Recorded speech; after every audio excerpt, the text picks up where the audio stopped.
Whitley is the fractional CFO at C-Suite Support. With a real passion for helping companies set up and implement financial transformations, Paul gives you the tips to improve processes and drive up bottom line profits, helping your business grow exponentially. Simply put, his goal is to help you achieve your goals. This is CEO Talk with Paul Whitley.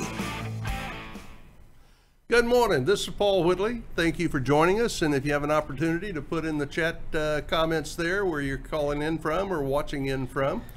Today we're going to be talking with David Chavez. He's the CEO of a company called Assured Strategy. David is a former, I guess he is still a CPA, but he was involved with a company called Scaling Up, and then has moved on from there to build out programs for companies to help them put managing teams together and build those companies. C-Suite Support is a company group of CXOs that are fractional people that we work with all types of your business area. CFOs, CMOs, CHROs, CEOs, and B2B type situations. We enjoy working with our companies, and we work with multiple companies at a time. So that's basically who we are. Now today, David, why don't you tell us a little bit about yourself? Okay, I started out as an accountant at Arthur Andersen. I was told I wasn't supposed to say that name right before we started, but that's where I started. So, I worked there for 5 years, and we had a chance to take several companies public, and we expanded gambling really all throughout the world during that time. Did 5 IPOs, and then went to work for a wealthy family and bought and sold companies for them and handled any special project for them that came along. A lot of interesting things, learned a lot of interesting things there, did some gaming licenses while I was there, handled all their financial aspects of their company for 113 companies. I started a CPA firm, grew it to the 6th largest firm in Las Vegas, and had offices in Las Vegas and San Diego, and I sold it in 2007. Some of the challenges that I ran into growing and scaling that CPA firm, I started using a system called the Scaling Up system. And after I sold my CPA firm, I was looking for something to do, and they were looking for coaches, and didn't even really know what a coach was 12 years ago when I started coaching companies on strategy and how to implement that strategy. And on my 219th company right now. Well, outstanding. Well, I also want to mention that we have Stephen Guilford with us today. He's the CEO of Affordicare Insurance. Stephen, tell us a little bit about your company. What do you do? Well, we just help companies like you guys look good and take care of their people. So we are a national brokerage that helps companies offer major medical solutions with a lot of innovative ways. And at the end of the day, when your largest expense is health insurance, and so appreciate you having us on. And there's, I think, a lot of exciting things that with your experience you can teach us guys, and we can probably learn some stuff to bring into our well, absolutely. I've seen some of your premium quotes, and when I say save money, I mean significant money. This isn't just a heads up, dollar for dollar. It might be 3 cents different. Some of the quotes I've seen has been as much as a 30% reduction in company health care benefits, things of that nature.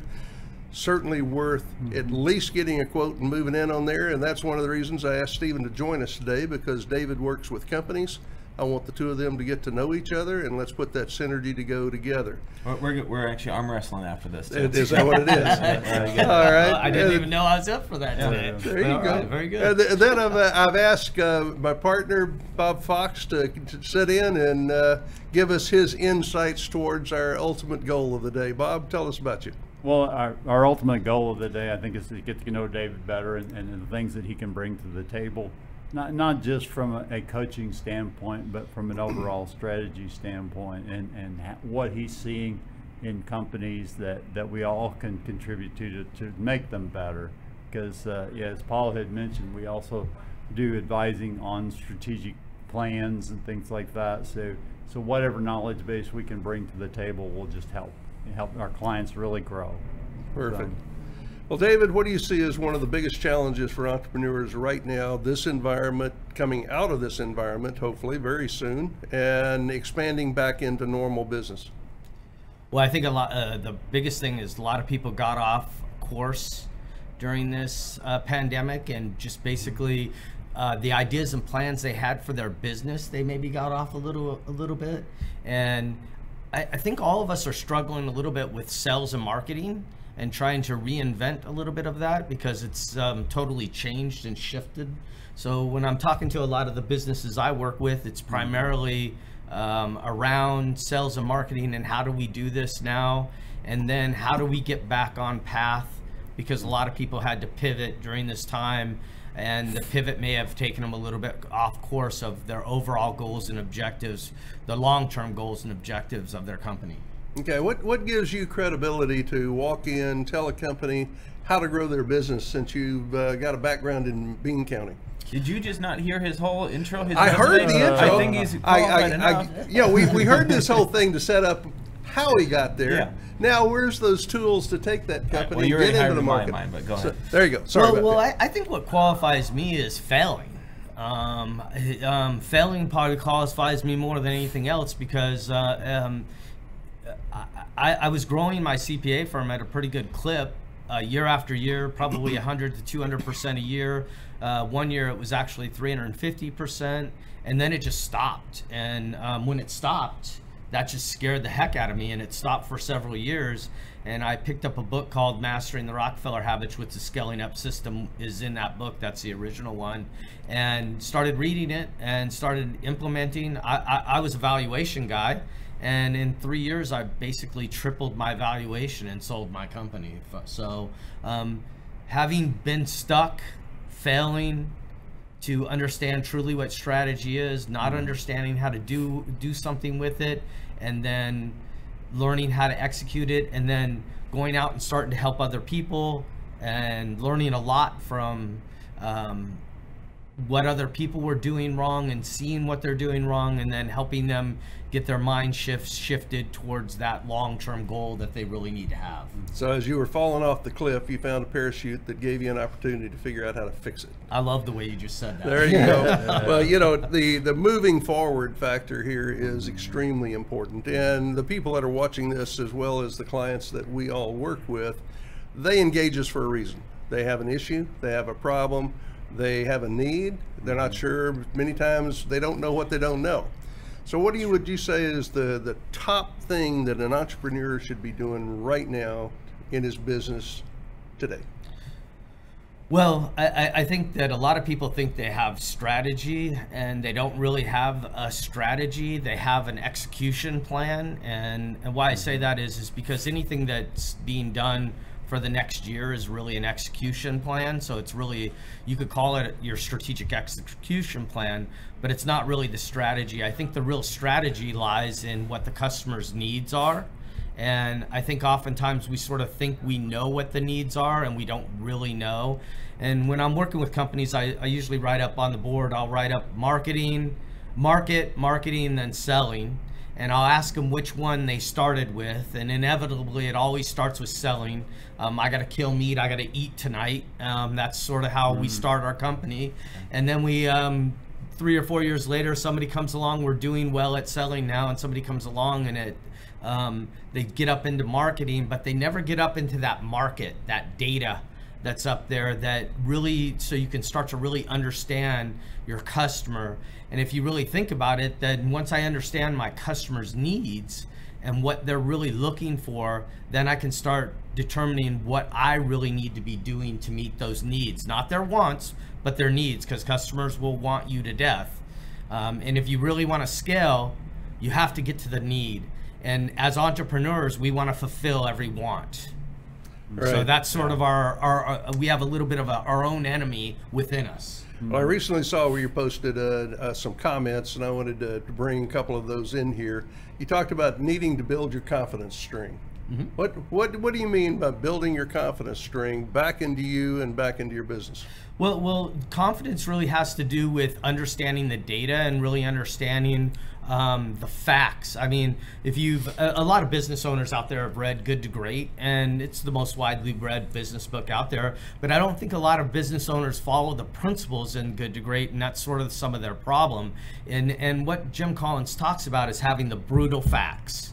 What are the brutal facts that I'm dealing with, and let's deal with those brutal facts.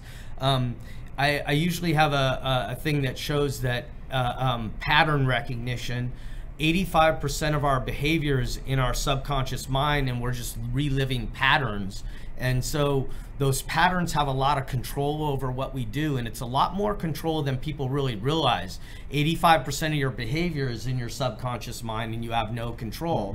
And how do I get out of my subconscious mind and get into the consciousness so that I can really get the information I need to really understand what my customers' real needs are, not all their wants, but what their real needs are, so that I can get my business model to deliver those needs.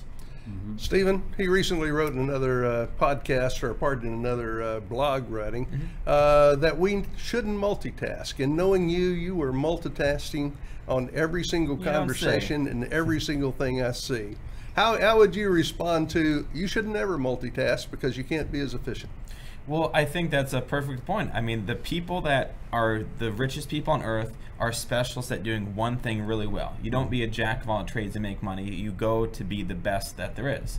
And I think one of the things that I can say when you first get into a new industry, like with us with insurance, we want to do every single type of insurance across the board.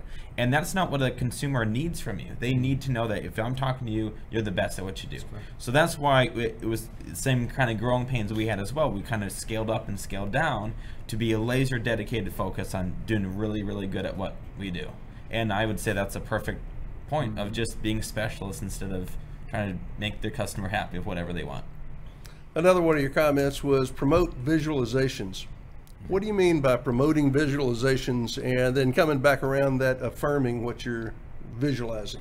Yeah, a guy, Cameron Herold, some of you may know of him out there. He wrote a book called Double Double, and he talks about a vivid vision. And really what you want to do is you want to start visualizing what I want to see inside of my company. And that visualization helps you start to realize what you're really trying to get into inside of your company and what you really want inside of your company. And I think a lot of times we get our wants and our needs mixed up. And so the visualizations help you hone in on what you really need to get what you're looking, where you're trying to take the company. So actually painting pictures actually works really well of what this visualization could be. So. Well, you mentioned a couple of things there that I think is extremely important. When all of this COVID situation occurred, that put me in a position to where all of our clients, we sat down and we actually walked through line by line of the wants and the needs.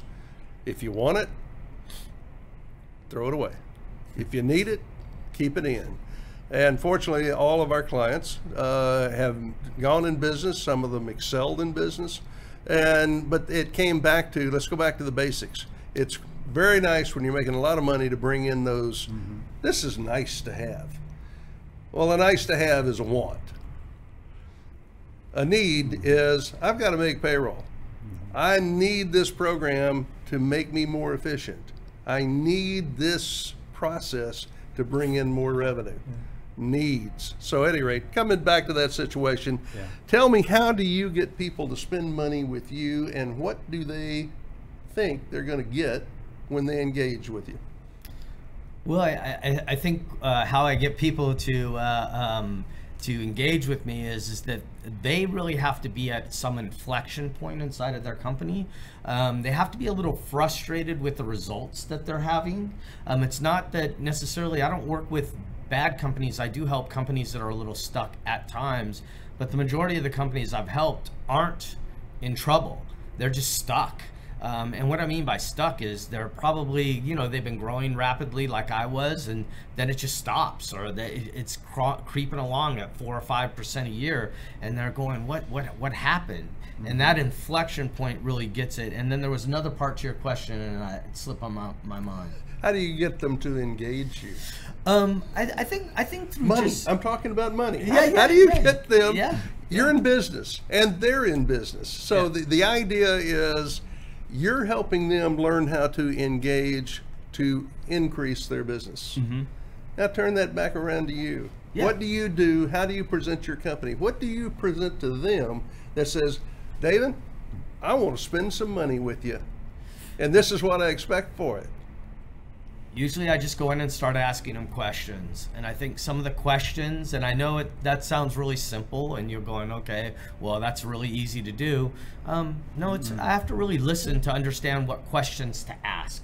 So asking questions really gets them to the point where they say, hey, maybe this guy can help us because he's helping us to go from that subconscious mind to the conscious mind, and really getting us to think about our business in a different way. And a lot of times it's just through meetings that leads to that conversation about working. You and I have a mutual client together, and how I got them to come along is just going to their company and spending half a day with them and just seeing if we could all work together, and that led to the actual engagement. And that's the most positive way. And what do you take into a company and give to that company in your expertise that allows them to grow? Well, consciousness. There's 3 things that all CEOs should be talking about constantly.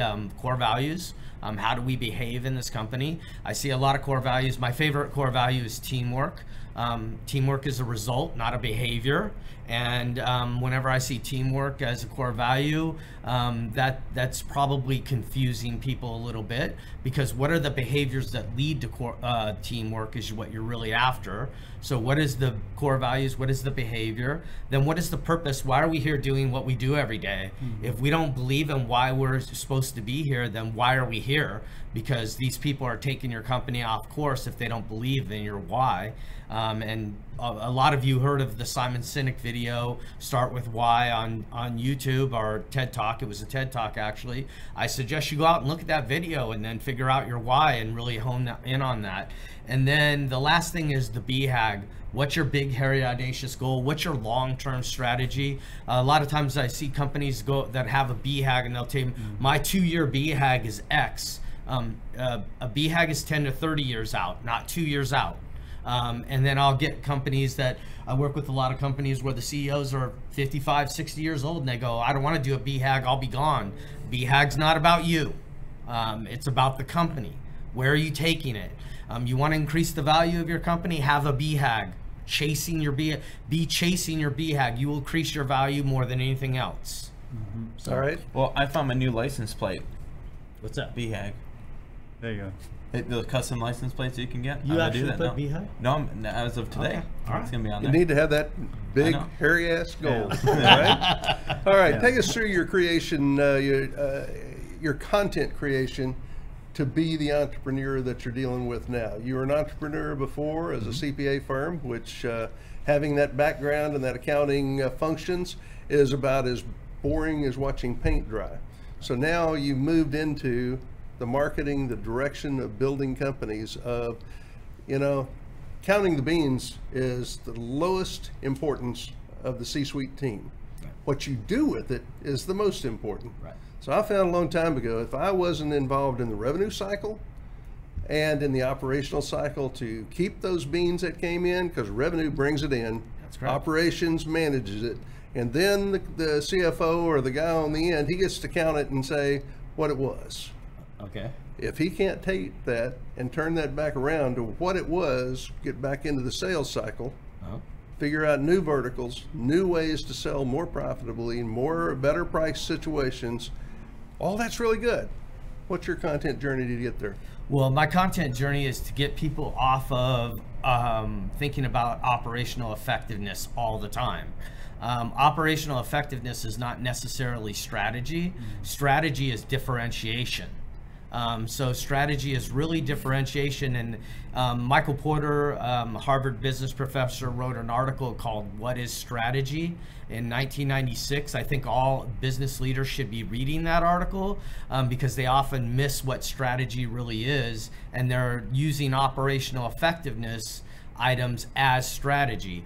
Operational effectiveness is important, and Porter even talks about this inside of his article, but once you know your differentiation, and so what is my differentiation, then create the operational effectiveness to deliver that differentiation every single time you interact with your customer. And so are business owners good with it every single time? No, they're not. We all fail at that every once in a while, and what we got to do is take those failures and learn from it. But more importantly, you have to learn from what you're doing right. I sit in a lot of executive rooms where we're planning. You know, I probably have about 20 active clients at any given time, and so I'm doing 4 retreats a year in each of those. So you can imagine how many retreats I've been in. And executive teams get stuck a lot of times on what they're doing wrong, when 96% of what they're doing is right, and they get stuck on this 4%. It's important to process some of that stuff, but what I should really be processing is what I'm doing right and how do I replicate it.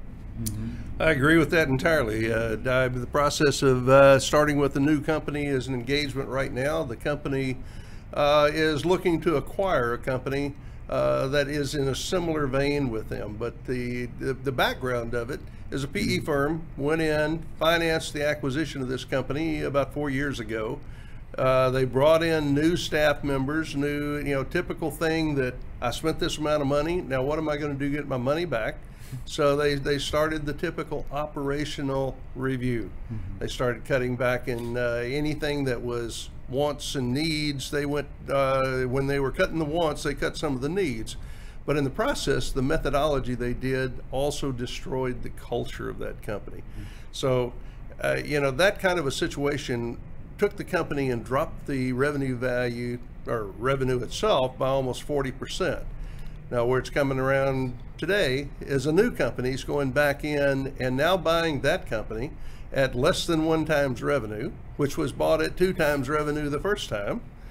And now they're buying at less than 1 times revenue because they have a culture in their company that makes employees number one. Your capital assets, your human asset is your number 1 asset.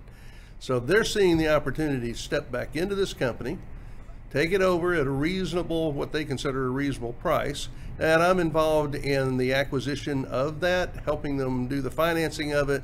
But more importantly, they're bringing me in to help them put it back into the cultural stage that it had before.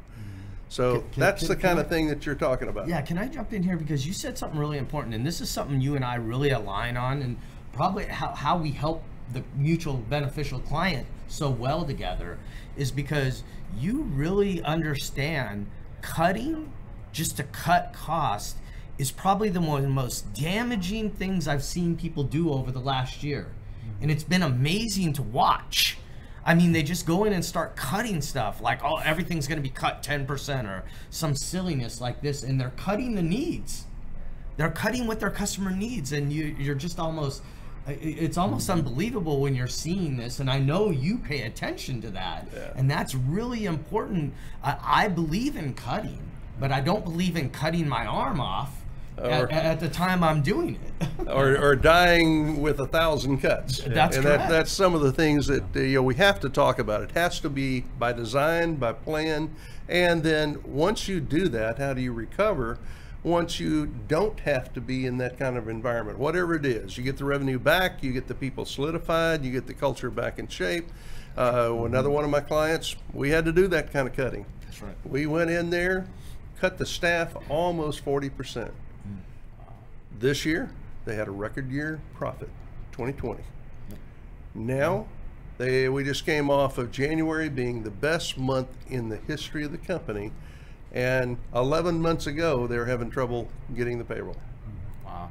It's just that kind of thing that you have to turn around.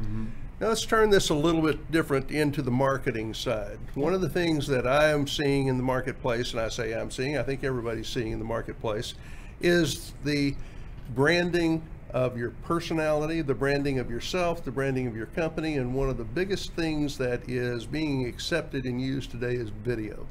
How do you see video coming into your company and in your clients to build out that revenue cycle, that revenue build? Well, I'm trying to learn from you, Paul. I mean, I'm not doing a good job with video, so I'm probably the worst person. You know, it's sort of funny because I help people with strategy, but when it comes to the messaging of that strategy, I would tell you that I do have some knowledge in that area, but there's a lot better people out there than myself that do some of this stuff. And I think video is absolutely critical. especially where people can actually see you and interact with you a little bit before engaging with you. All of us were on information overload. I don't know about you guys, but do you get all those LinkedIn messages all the time with everybody trying to sell you something? Oh, yeah. Absolutely. And you got to filter through, no doubt. It drives you a little crazy at times. And a third of them are from Paul just saying, hey, did you get my message? Hey, did you get my message? Exactly. So it's this kind of thing. Steven's fallen into the shall we say, the understanding and the gauntlet of getting into the video. We're working with their clients. I want to bring, I have actually brought some of the clients onto this show, but the reality is you can use video. Several of my clients now are using video. You need to do your homework, and you can expand your business with video, because video is out there forever. I've had someone this week comment on a video that I did a year ago. Now, a good friend of ours, and by the way, I need to put in a major plug right here for the Entrepreneur Organization. We are members of the Entrepreneur Organization. It's called, we're SAPs. We're SAPs, Strategic Alliance Partners. They kind of cringe when I get up in front of somebody and say I'm a SAP, but reality, we're Strategic Alliance Partners. And we pay for the opportunity to get in front of approximately 100 CEOs at some point every month, and hopefully over the year the opportunity to at least be available to answer questions, whether or not they engage. We're there to be servant leaders as well. So we're trying to help those companies do that. And one of the things that they're doing, and a gentleman in that group, Don Williams, great guy. If you don't know Don Williams, get to know him. He's very much in helping people learn how to do video. So now I've just introduced you to the thought that you need to call Don Williams, see if you can get an appointment with him. And he is a servant leader. He can at least get you off the ground in base zero and get off the couch and into the kitchen at least. At least. So get out there. If your company is not doing video marketing right now and the social media and things of that nature, all of my clients at some point or somewhere in the technology industry where revenue comes from. So get out there, do that, and try to go from understanding how you get in front of them. Another situation that I'm going to bring around, Paula Calise. If you don't know Paula Calise, try to find her, see if you can see one of her meetings. And Bob, I know you've seen her. She is one of the best speakers that I've ever had the opportunity of listening to, and she just wrote a book called Art of Hello. And it's about how to do your 5-second branding. I'm a fractional CFO that helps companies grow exponentially. That came from Paula Calise. She incidentally owns the number 8 recruiting firm in the United States, according to Forbes, and the number 1 in Texas. And I would be the first to recommend her for any needs that I have in most of the areas that we're dealing with. So I bring that around. She's going to be one of our next speakers on this group to talk about how do you do personal branding. Now, concluding from there, gratitude. Tell me how you feel, what brings you into gratitude in your company and in your clients. Gratitude. Gratitude for the client, or gratitude for us, or gratitude in general? Okay. So you know, I think the gratitude I have for a lot of my clients, because I have never sat in a session, a strategic planning session, where I don't learn something. So I've been doing this for 12 years. I have 219 companies, and I don't know how many retreats I've done, but just so many. And I get the opportunity to learn something every time I'm there, and so that's been really fascinating for me. And it allows me to go out and help the next company a little bit better because of something I learned at the company I'm at right now, and that's just been really powerful. So I have a lot of gratitude for that. Gratitude for the people that I work with. A lot of them do a really great job and just really trying to help our clients. And we believe in guiding leaders through change to find their freedom. And what does that mean? It really means we don't really define freedom for our clients. That's up to them. But all of our people really believe in guiding leaders through change to find their freedom. And what we mean by that is, how do I get to where I want to go? How do I get to that destination of that BAG that you're going to put on your license plate now? And how do I really get there? And all of us are just really focused on that. And so there's a lot of gratitude to the people in my firm for helping me and with our purpose and where we're trying to go. Well, you know, the more that you're grateful for what you have, the more you have to be grateful for. Every morning. So with that, thank you for being with us today, Thank you. David, Stephen, Bob. Thank you. Next week, we're going to have Flip Howard. He is the CEO of Work Suites and has been developing opportunities throughout the North Texas and now expanding into other areas of the state. For all of us that have found that working in a suite environment, which I did for about 10 years prior to COVID, that it is something you can afford and probably gives you a lot more professionalism, as well as many of you that have the pets and the animals and the other things at home that you've been working from a home office. You might find it might be better to find a work suite that's very affordable. So next time, be grateful for what you have. Paul Whitley, C-Suite Support, CEO Talks. Have a good weekend.